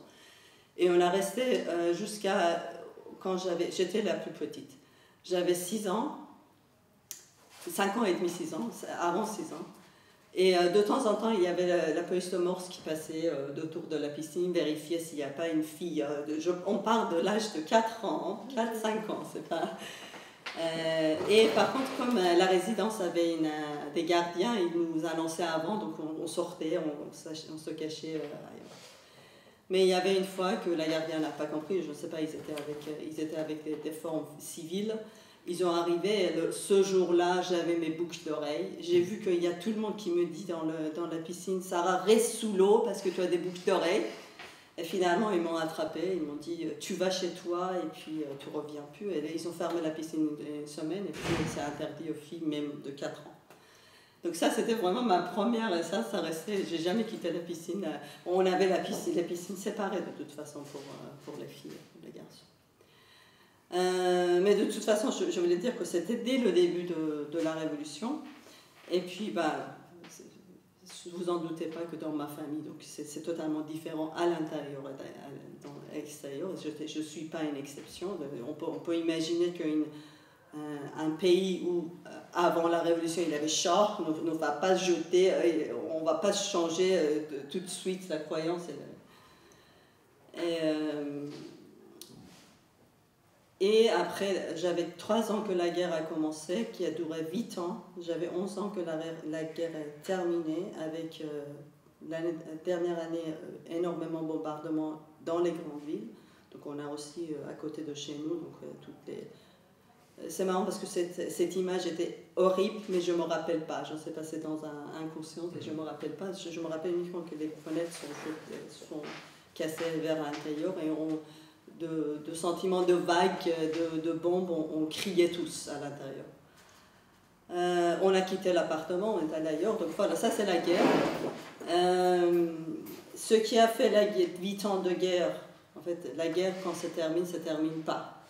8 ans de guerre a fait tel qu'une génération des jeunes hommes plutôt, ils n'ont pas fait que la guerre, donc ils n'ont pas fait des études, ils n'ont pas travaillé, et en sortant, donc ils ont fait la guerre, ils étaient des généraux donc ils ont appris comment utiliser les armes, ils ont pris des positions dans je sais pas, dans l'armée, je ne sais pas exactement des positions, des généraux, Et quand la guerre est terminée, il fallait trouver un job pour ces gens-là, qu'ils n'ont trouvé ni d'études. Donc on a créé énormément des organisations de contrôle. Donc police de mœurs, on a énormément de ça. Ceux qui surveillent sur la loi islamique, ceux qui surveillent, voilà, on a changé aussi pas mal des directeurs des universités. Ma maman travaillait à l'université et elle a tout de suite demandé sa retraite parce qu'il ne pouvait pas supporter son poste. Elle a continué à bosser quand même, mais privé. Donc elle a commencé à faire de coudre. Et pour quelqu'un je pense que pour quelqu'un avec son éducation, c'était dur de dire que je quitte totalement Mon papa était prof d'université, ma maman était expert finances publiques à l'université. Et puis, alors ça c'est après la guerre, donc juste pour comprendre que cet environnement de militaire est aussi créé par l'histoire de la guerre en Iran. Et on a repris la vie un petit peu, donc j'avais 12 ans quand la guerre a terminé. Khomeini est mort aussi tout de suite, donc on a changé le guide, qui est ce qui est là maintenant actuel. On a repris un peu la vie, et 8 ans plus tard, donc moi je suis allée à l'université après. L'université de Téhéran, c'est une université qui est très politique globalement. J'avais 21 ans. C'est marrant parce que ces jeunes qui ont contacté Miguel, ils ont écrit un truc, des questions, et l'histoire des luttes en Iran. Et justement, la lutte qui vous concerne, c'est pas parce que ils sont une génération, donc ils ont peut-être 14-15 ans moins que moi. Donc je me suis dit, merde, combien de générations a fait des luttes? De toute façon, on a même oublié, on a même la mémoire après la Révolution a oublié qu'il y avait des luttes, parce qu'il y a des plus jeunes qui n'ont pas vécu ça. Donc c'était en 1999. On a commencé à avoir des figures en Iran de gens réformistes, qui s'appelait la partie gauche réformiste. Donc c'était la partie qui essayait de modérer un peu la façon de gérer ce régime islamique.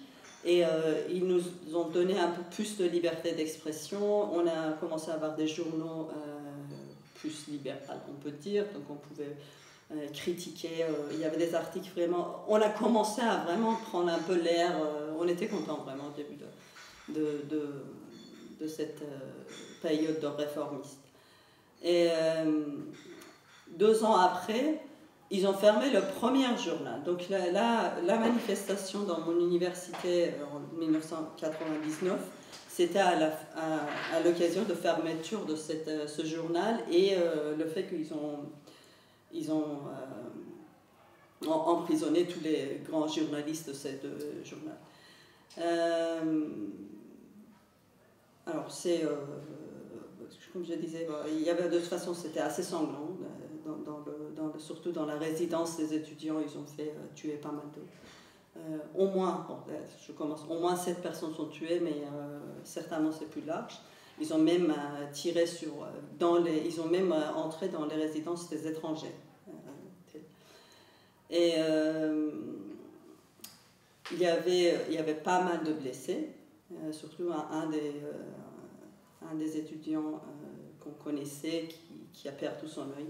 Parce que le gaz lacrymogène qu'ils ont jeté dans l'université, en fait, ils ont jeté des lacrymogènes dans le jardin de l'université et il a attrapé, je sais pas, il a pris dans l'œil, je pense. Et en plus, l'ambulance, ils ne laissaient pas partir, donc ils ont fermé la porte parce qu'ils voulaient calmer. Donc, dans l'ambulance, il est resté 2 heures, je ne sais pas combien de temps, devant la porte, donc voilà, il a perdu son œil. Donc ça, c'était, on peut dire, c'était lutte pour liberté d'expression qu'on avait trouvé un petit peu. 10 ans après, donc ça, ces jeunes-là, ils le connaissent. 10 ans après, c'est le même endroit, donc on appelle ça la rue de l'université, c'est l'université de Téhéran. Même endroit parce qu'on avait l'élection et un des candidats était réformiste et tout le monde y croyait encore à la réforme et les réformistes. Et on était sûr que lui, il a gagné à la majorité, mais comme d'habitude, ils font leur magouille, donc il y a le conservateur qui est sorti résultat de l'élection. Et du coup, il y avait une énorme manifestation des étudiants, de toute façon. Au moins, je pense qu'il y avait aussi ailleurs, mais plutôt une grande partie ici. Et cette fois-ci, c'était hyper dur, sanglant, humiliant des étudiants. Donc, c'est même l'histoire est racontée sur Wikipédia dans tous les sens. Donc, c'est hyper dur à lire. C'était en 2009. Et en 2009 et 2010, encore des manifestations. Et ça, c'était la fin 2010-2011. Ils ont emprisonné la personne qui était candidate de présidentielle, qui était de côté réformiste. Et il est toujours emprisonné, pas emprisonné dans sa maison. On a ça aussi, il y a pas mal de réformistes qui sont emprisonnés dans leur maison. Et depuis 2010 jusqu'à maintenant. Ça veut dire que même les réformistes, ils n'ont pas essayé de sauver leur figure. Voilà. Et là, c'était la première fois qu'on a compris que le réformisme est une trahison. Voilà. Dans un système qui va mal, le réforme, ça garde le système. En fait, ces gens-là, ça vient du système et ils le gardent, justement. Il garantit que le système reste. C'est ça. Mais je pense que même jusqu'à aujourd'hui, jusqu'à ce récentes manifestations, je croyais toujours qu'il y aura un jour une réforme avec des nouveaux possibles qu'on est en train de créer tous les jours. Et même ces gens-là, je pense que la chose va arriver doucement. Donc doucement et naturellement. Mais là, quand c'est arrivé, je me suis dit, on était bête de croire à la réforme. Et là, je pense que je crois à aucune réforme. Là, maintenant, si même en France, on me parle de réforme, je pense que réforme, c'est uniquement cacher un système qui ne va pas. Et puis, justement, de garder le système. C'est une façon de garder ces gens-là. Ils voulaient rester et ils veulent toujours que le régime islamique reste. Après ça, on avait énormément de luttes, mais on avait des luttes pour l'environnement. C'est marrant parce que tout ça, c'est dans l'histoire. On t'avait raconté aussi. Parce qu'apparemment, on a une espèce de... Ah, j'ai oublié, c'est pas lion, c'est d'autres animaux. C'est un fauve. C'est pas un lion, mais c'est un fauve. Je sais pas, on a une espèce qui est rare en Iran, que de cette espèce-là, il reste un seul vivant. Il y avait 2 apparemment qu'ils ont réussi à tuer là. Ils n'ont pas réussi à faire vivre. Il y a un enfant de cette espèce qui reste.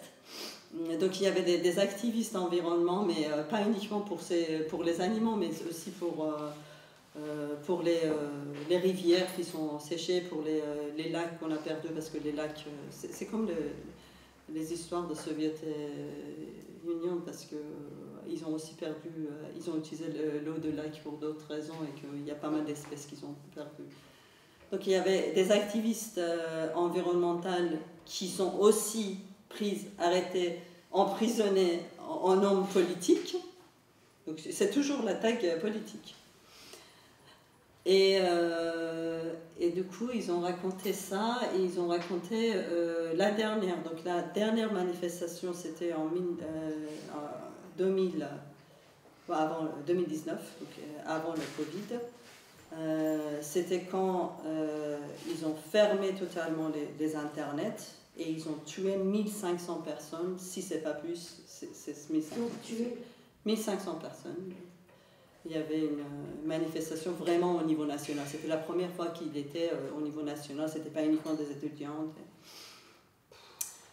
Après, 3 mois après ça, en janvier 2020, donc c'était avant la Covid, il y avait Israël ou quoi qui que ce soit a tué un des généraux iraniens qui a fait pas mal de dégâts dans la région, parce qu'il faut comprendre l'armée et la police de mort, ces gens armés en Iran, ils contrôlent la région. On a peur parce que ces gens-là, ils ont contrôlé toutes les oppositions dans la région. Ils sont vraiment éduqués pour ça.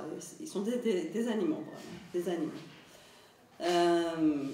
Donc on a tué ce général et l'Iran, le soir même, a tiré vers un avion de passagers civils de chez nous, en disant que c'est parce qu'on avait peur, parce qu'on a vu quelque chose qu'on a pensé c'est encore un attaque.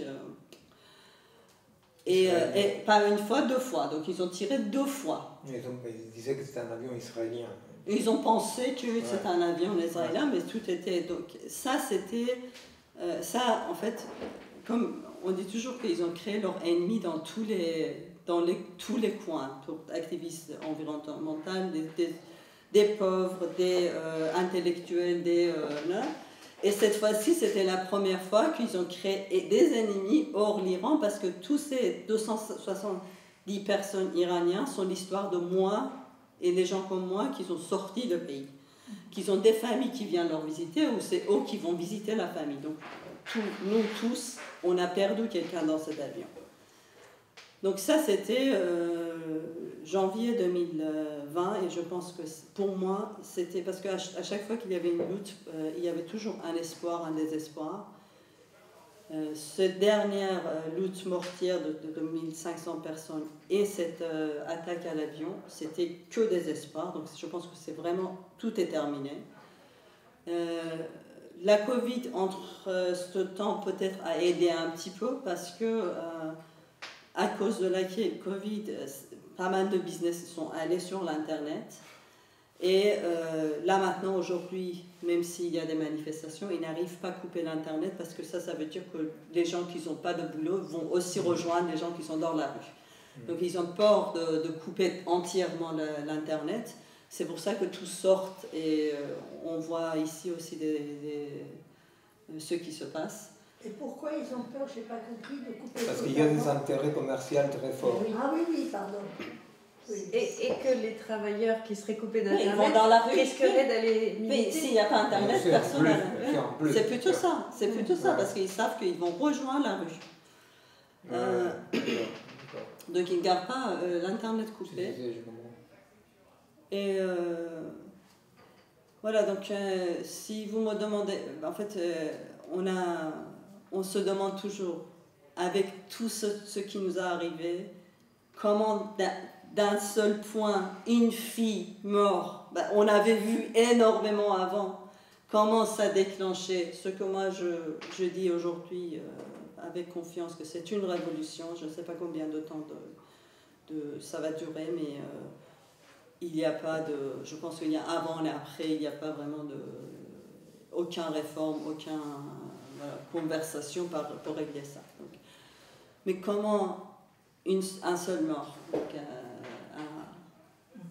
à déclencher ça, c'est à Miguel d'expliquer comment ça explose. Non, c'est pas d'abord, bon, tu disais des choses très intéressantes aussi, tu m'as raconté l'effet de la grossièreté, tu disais, des manifestants. Oui, la génération a changé, la génération a beaucoup changé parce que quand nous, on manifestait, ça c'est les réformistes qui nous ont appris ça.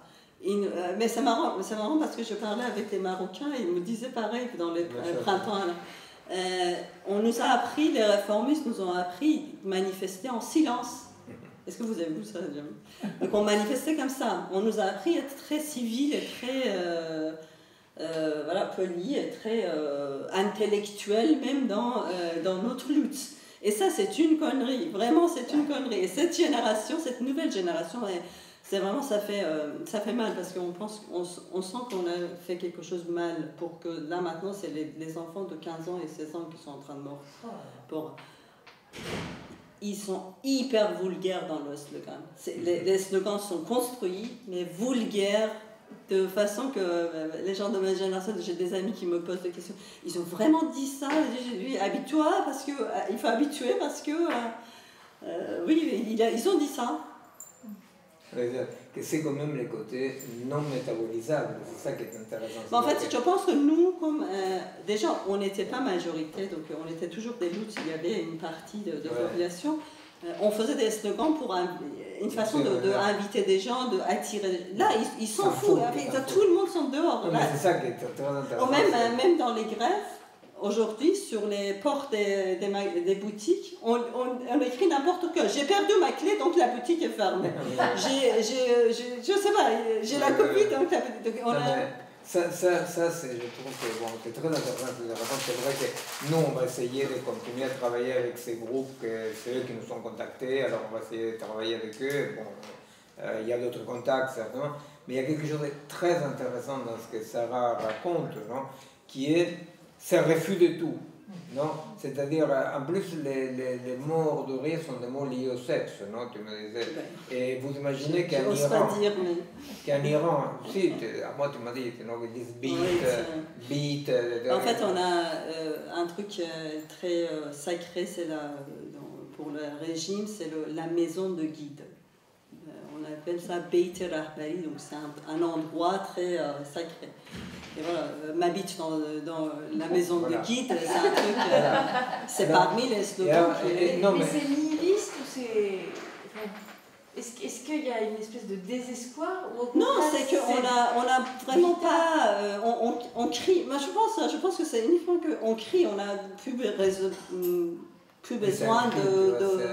plus besoin de justifier ou donner un... Oui, ce qu'il voit, tu as par exemple... j'ai demandé à un jeune, il m'a dit, parce qu'on a de rage, mais je pense que c'est pas uniquement rage, c'est que...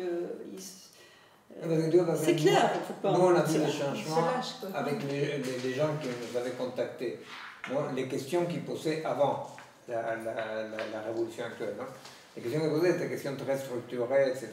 Mais ce qu'il y a dans la rue, c'est un truc d'anti-dialogue total. Parce que ce que dit Sarah, on s'est trompé parce qu'on croyait au dialogue. Voilà.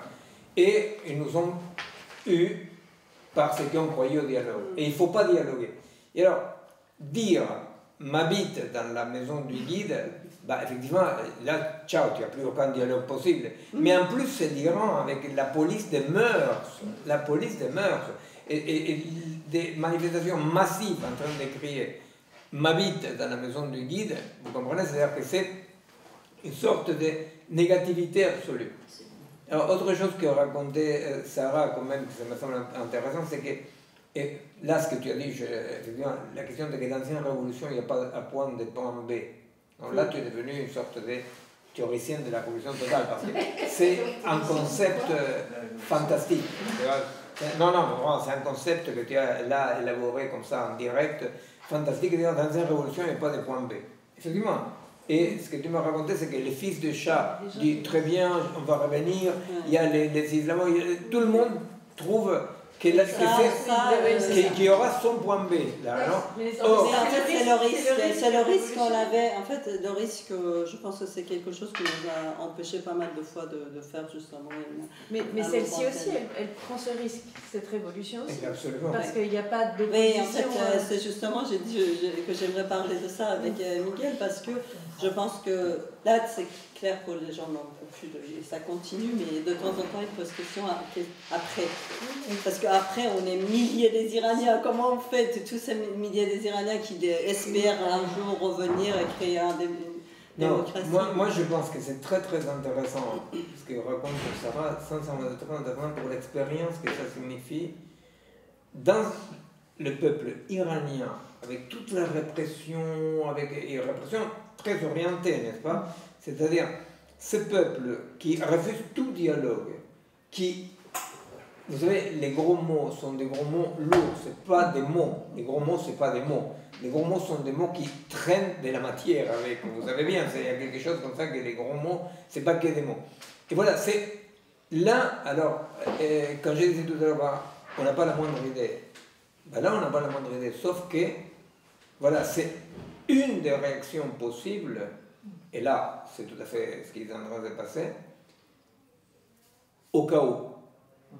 Au chaos, parce que la complexité aussi implique ces chaos, n'est-ce pas? Et une des réactions possibles au chaos, c'est ce truc comme ça. Ici, par exemple, les gilets jaunes étaient à la française. Ça allait très loin, je ne sais pas quoi, mais quand même, ça s'est retiré à temps. En plus, il y a toute une partie qui sont tombés dans la connerie macronienne, cause toujours tu m'intéresses, c'est-à-dire ils sont allés parler, non, ils sont dialogués. Là, ils ont été pris par les dialogues. Non. On se demande, mais comment ça fonctionne la méthode Macron? Il réunit des centaines de personnes pour qu'ils parlent d'écologie, après il dit ciao, et comment ça marche, non? Bon, là, ça ne marche pas. Mais, une fois encore, il faut comprendre, mais je pense qu'on a intérêt, et c'est quelque chose de positif, je pense, non, à ne pas tirer des plans sur la comète, n'est-ce pas? C'est-à-dire à pouvoir dire ce qui se passe, c'est ça. Vous comprenez? C'est-à-dire que je pense que le point maximum d'une rationalité pas rationaliste aujourd'hui, c'est justement de ne pas tirer des plans sur la comète des processus comme celui-là, non? Et de dire ce qui se passe, c'est ce qui se passe maintenant. Ce qui se passe maintenant, que c'est des questions qui posent nos contacts. Mais la difficulté, c'est sûr que c'est ça, mais la difficulté, c'est comment ne pas laisser d'autres fixer le point B non, mais, tu vois, à la place des par exemple, moi, avec une grande surprise... Comment ça ne se transforme pas en impuissance? Non, je comprends, c'est un danger absolu et il n'y a aucune garantie de rien. Ce qui, à moi, m'a beaucoup touché, non, c'est ce qu'il disait à Sarah pour qu'elle me dise clairement, que je comprenne, mais moi j'avais compris comme eux, avec les traducteurs Google, et ils disent ce qui se passe maintenant. Tu vois, c'est-à-dire qu'il y a quelque chose dans lequel ils ont une sorte de pensée, d'intuition très profonde, tu vois, dès que ce n'est pas transitif. Tu comprends? C'est qu'il va falloir voir qu'est-ce qu'on fait maintenant. Tu vois, dans le léninisme, dans les révolutions comme la rêve Badiou ou la rêve d'une certaine gauche, je vais voir, la révolution est un point de transition dans lequel il faut faire le coup d'État bolchevique contre les mencheviks, tu vois, on se bagarre, et hop, on te vole la irruption. Ce qu'ils sont en train de dire, moi sincèrement, je me dis très humblement, on va se mettre à travailler ensemble, voilà, c'est tout, non? Et je pense que s'ils nous contactent, c'est aussi parce qu'ils savent qu'on ne va pas leur dire il n'y a qu'à, il faut que. Non, ils nous contactent pour penser ensemble. Mais moi je trouve très intéressant l'idée de, dans le non-dialogue total, de dire non, il faut penser ce qui se passe là. Non, il faut penser ce qui se passe là. Non? Je crois que, voilà, dans tous les cas, c'est ça dont il s'agit. Voilà. Et alors, juste un point avant de finir, ce que tu as dit, c'est un point qu'on va développer, c'est les fameux les vols du papillon. Vous savez, les battements d'ailes du papillon. Parce que, effectivement, dans la théorie du chaos, il y a ça. Comment ça s'est fait? Il y a tout un système, et tout d'un coup, paf, on tue une femme kurde, et l'Iran s'embrasse comme c'était pas embrassé dans la révolution dont on parlait, la révolte dont on parlait. En Tunisie, c'est la même chose. Si, mais c'était pas. C'est-à-dire que. Un mec qui s'immole et ça a déclenché la révolution arabe. Si, mais disons qu'en Tunisie, il y a eu quand même trop rapidement une réinstallation du dialogue. Tu vois, ils ont réussi les tours de force de positiver la négativité. Tu vois, de dire, bon, d'accord, on est contre, mais il faut positiver. Non, il faut. Oui, non. En tant qu'ici, pour le moment, il n'y a pas. Bon, mais dans tous les cas, la fameuse battement d'aile du papillon, c'est parce que, c'est vrai, on va le développer dans l'année, mais c'est vrai qu'une grosse tentation de pas mal de stratèges comme ça de la révolution, c'est de trouver quel est les papillons qu'il faut viser. Vous comprenez? Et la question, c'est qu'effectivement, la pauvre fille kurde, juste, c'est quelque chose que sans tout le système est incompréhensible. Mais je dis ça parce qu'il y a beaucoup de stratèges aujourd'hui qui, ce qu'ils veulent comprendre, c'est quelle est l'action qui va trouver le papillon. Vous comprenez? Et ça, bon, on va parler de façon plus concrètement, mais c'est ça. C'est-à-dire, c'est une tentation actuelle de dire, bon, voilà. Papillon devenant le point B dans ce cas-là. Hein? Je dis papillon devenant le point B dans ce cas-là. Oui, oui, absolument. Tac, on a le papillon et là, il y arrive, non? Et ça, c'est une grosse tentation de beaucoup de gens qui pensent en des termes pseudo-complexes, n'est-ce pas?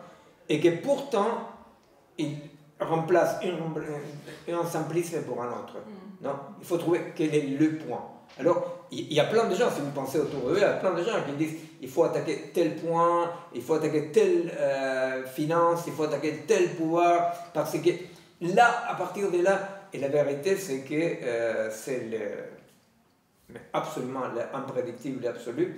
Et juste un dernier mot, vous savez que Lénine, dans un bouquin qui s'appelle Les enseignements de la révolution de 1905, qui est la révolution qui a échoué avant, il écrit, de toutes lettres, il écrit « L'insurrection surprend les révolutionnaires ». Sauf qu'il n'a pas tenu compte. Il n'a pas tenu compte, il a voulu quand même... Non, bon, mais écoutez...